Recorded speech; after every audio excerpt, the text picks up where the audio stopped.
बैंकों की इतनी खस्ता हालत की हुई थी। 5% से लेकर 20% उनका सिर्फ मात्र रिकवरी रेट था। 50 करोड़ से ज्यादा जन धन खाते खोले, जन जन को जो है बैंकों से कनेक्ट किया, और आज जो है बैंकों का जो है सशक्तिकरण जो है प्रधानमंत्री नरेंद्र मोदी जी ने किया है। आप जब किसी सरकारी बैंक में घुसते हैं तो ऐसा लगता है कि 80 या 90 की दशक के किसी इमारत में आ गए हैं, जहां पे दीवारें उखड़ रही होती हैं, पंखा अपनी मर्जी से चलता है और लाइनें रेल टिकट से भी ज्यादा लंबी होती हैं। इसके बाद जब आप काउंटर नंबर 1 पे पहुंचते हैं तो बताया जाता है काम यहां नहीं होगा, काउंटर नंबर 4 पर जाइए।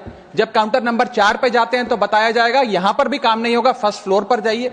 और जब आप थके हारे फर्स्ट फ्लोर पर पहुंचते हैं तो बताया जाता है कि लंच हो गया है, लंच के बाद 2 बजे आइएगा। 2:15 पहुंचते हैं तो बताया जाता है कि लंच एक्सटेंड हो गया, अभी कर्मचारी गुलाब जामुन खा रहे हैं। यह व्यवस्था है कस्टमर सर्विस की एक सरकारी बैंक में। और आज हम जहां चांद पर पहुंच गए, यूपीआई से गोलगप्पे खरीद रहे हैं, लेकिन हमारी सरकारी बैंकिंग व्यवस्था 80-90 के दशक से बाहर नहीं आ पा रही है। सर, बैंक ईंट या सीमेंट से बनी किसी इमारत का नाम नहीं है। बैंक सिर्फ किसी स्टील या एल्यूमिनियम से बने एटीएम का नाम नहीं है, और बैंक ना ही एक काउंटर से दूसरे काउंटर पर दौड़ रहे बैंक ग्राहकों की उस दौड़ का नाम है। बैंक नाम है विश्वास का, बैंक नाम है अधिकार का, न्याय का, समानता का।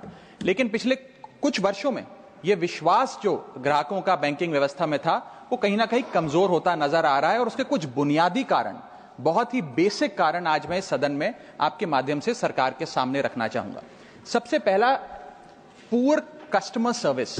यदि आज किसी ग्राहक को सरकारी बैंक में किसी काम से जाना हो तो मान लीजिए उसके ग्रह खराब चल रहे हैं और दिहाड़ी भी खराब होगी।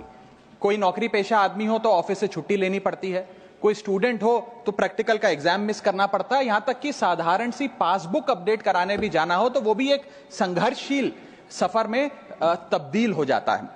मैडम, बैंकिंग कोड और स्टैंडर्ड्स बोर्ड ऑफ इंडिया का एक सर्वे बताता है कि 45% बैंक कस्टमर्स बैंकिंग व्यवस्था से डिससैटिस्फाइड हैं, असंतुष्ट हैं। और मैं चाहूंगा आपके माध्यम से सरकार के कानों तक ये बात पहुंचे कि डिजिटल सर्विसेज का एक कस्टमर सेटिस्फैक्शन ऑडिट कराना चाहिए सरकारी बैंकों का, कि क्या हमारी सरकारी बैंकों की वेबसाइट का इंटरफेस या मोबाइल एप्लीकेशंस सरल हैं, अच्छी हैं, या कस्टमर्स उससे त्रस्त हैं। दूसरा बड़ी समस्या है रूरल इंडिया के अंदर limited access to banking infrastructure. आइए गांव की ओर चलते हैं। मैडम, क्या हमारी बैंकिंग व्यवस्था ग्रामीण इलाकों तक पहुंच चुकी है? नाबार्ड की एक रिपोर्ट बताती है कि 50% of rural India is still suffering from lack of adequate access to banking. Financial inclusion index की, आरबीआई की 2020 की रिपोर्ट बताती है कि ग्रामीण भारत में हर 100 में से मात्र 54 लोगों तक ही हमारी बैंकिंग व्यवस्था जैसे तैसे पहुंच पाई है, और 30% से ज्यादा रूरल हाउसहोल्ड आज भी ऐसे हैं जो पूरी तरीके से अनबैंक्ड हैं। और मैम, बैंकिंग की ग्रामीण इलाकों में अगर बात करें तो बैंकिंग व्यवस्था ने ग्रामीण इलाकों के साथ सौतेला व्यवहार किया है। पहले तो बैंक की ब्रांच गांव के पास नहीं है। जब वो बूढ़ा आदमी भोला भटका बैंक की 5-10 किलोमीटर दूर ब्रांच तक पहुंचता है तो पता लगता है कि बिजली गुल है।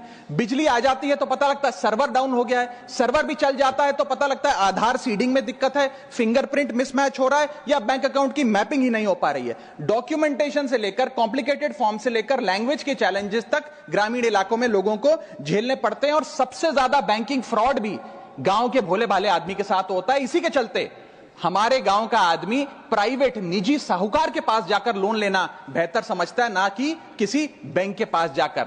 और जब वे साहूकार के पास जाता है तो ना वहां पेपर वर्क होता है, एक इजियर एक्सेस होता है, फियर ऑफ बैंक और इलिटरेसी नहीं होता, बहुत बार तो मॉर्गेज पे भी कुछ नहीं रखना पड़ता, इसलिए वो साहूकार से ब्याज पे पैसा उठाता है।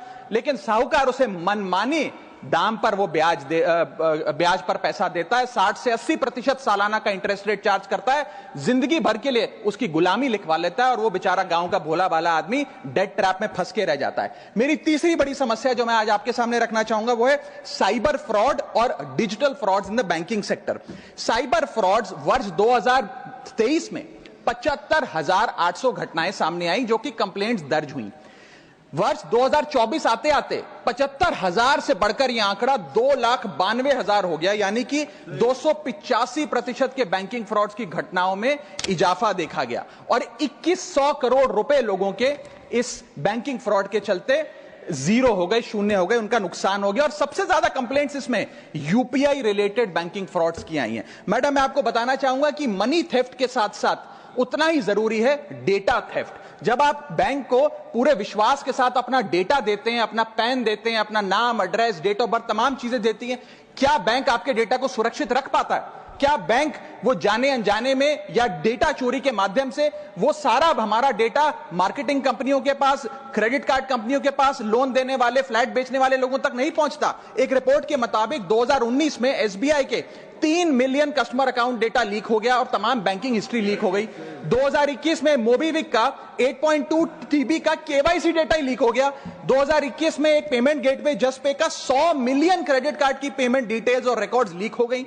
अब ये लीक है कि जाने अनजाने में डेटा शेयरिंग है, यह फैसला मैं आप तक छोड़ता हूं, लेकिन आपको इस डेटा लीक का भुगतान करना पड़ता है, आपको उसको भुगतना पड़ता है। और उसका सबसे छोटा सा उदाहरण है कि आए दिन आपको आपके बीवी, आपके माता पिता, आपके घर वाले फोन करके आपका हाल पूछे ना पूछे, मार्केटिंग कॉल्स वाले आपको रोज फोन करके कहेंगे कि आपका क्रेडिट कार्ड अप्रूव हो गया, आपका लोन अप्रूव हो गया, हमसे फ्लैट ले लीजिए, हमसे फलानी चीज ले लीजिए। इनके पास ये हमारा डेटा आता कहां से, एक बड़ा सवाल है।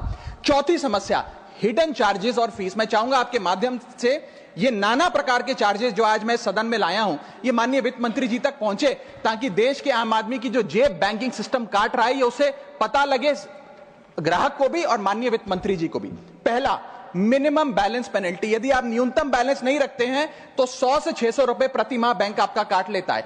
इस चार्ज को लगाने के बाद बैंकों ने वित्तीय वर्ष 22-23 में 3500 करोड़ रुपए मिनिमम बैलेंस पेनल्टी के नाम से लोगों से वसूले हैं। मैडम, दूसरा चार्ज, एक्स्ट्रा एटीएम यूजेज। आपको एटीएम ट्रांजैक्शन के लिए 2 से 3 की मोहलत मिलती है, 2 से 3 की इजाजत मिलती है बैंकों द्वारा। अगर आप चौथा, पांचवा ट्रांजैक्शन कर लें तो हर ट्रांजैक्शन पे 20 रुपए एटीएम चार्ज आपको देना पड़ता है। इनएक्टिविटी फी 100 से 200 रुपए सालाना, यानी कि अगर बैंक आप बहुत ज्यादा अपना अकाउंट यूज नहीं करते हैं तो बैंक इनएक्टिविटी के नाम पे भी चार्ज लगा देता है। फिर बैंक स्टेटमेंट आप मंगवाते हैं तो बैंक स्टेटमेंट इशुएंस चार्जेस के नाम पर आपसे 50 से 100 रुपए लेता है। फिर आप कहते हैं हमें एसएमएस अलर्ट के माध्यम से मेरे बैंक के खाते में क्या आ रहा है उसकी जानकारी मिले, तो एसएमएस अलर्ट चार्जेस के नाम पर भी प्रति क्वार्टर 20 से 25 रुपए आपसे लिया जाता है। ऑनलाइन पेमेंट करेंगे एनईएफटी की तो ट्रांजैक्शन फी भी ली जाती है। जबरदस्ती आपको पहले लोन बेचते हैं और फिर उसके बाद लोन प्रोसेसिंग फी के नाम पर 1 से 3% लोन अमाउंट का काट लेते हैं। और जब आपकी किस्मत ठीक चल रही हो और आप समय से पहले अपना लोन बकाया जो है उसका भुगतान करने बैंक पहुंच जाएं तो loan pre closure charges, early payment penalty के नाम पर भी बैंक आपसे पैसा वसूलता है। साधारण सा सिग्नेचर बदलवाना हो, नॉमिनी की डिटेल्स बदलवानी हो, उस चेंज पर भी 200 रुपए प्रति ट्रांजैक्शन के नाम पे बैंक आपसे पैसा वसूलता है। और डिमांड ड्राफ्ट, पे ऑर्डर बनाने जाएं तो 100 से 200 रुपए प्रति डिमांड ड्राफ्ट आपसे पैसा वसूलता ही वसूलता है। यानी कि कस्टमर्स की जेब काटी जा रही है और कस्टमर्स को पता भी नहीं लगता कि कितना पैसा बैंक इन नाना प्रकार के चार्जेस के चलते आम आदमी से वसूल रहा है। मेरा पांचवा और आखिरी point madam, insurance and investment product miss selling.